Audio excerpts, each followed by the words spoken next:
Estação Internacional ISS, me chegando aqui com sinal 7, hein? Frequência vocês estão vendo aí 145.825. Hoje é dia 2 de abril de 2012. Nesse momento eu estou com a antena direcional de 11 elementos apontada aí para o norte do Brasil.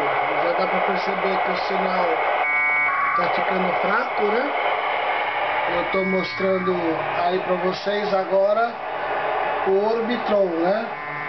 E o lóbulo aí da ISS já passou aqui sobre o QTH.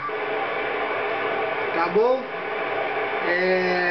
Deu para mostrar para vocês que o sinal da Estação Internacional Espacial me chegando muito forte, estava chegando, né? Agora vocês estão dando para perceber que continua, o sinal já não tem mais sinal, só mesmo TKS, hein? Papa do Fábio 2, Tango Tango Eco, aí Janus pro Taubaté.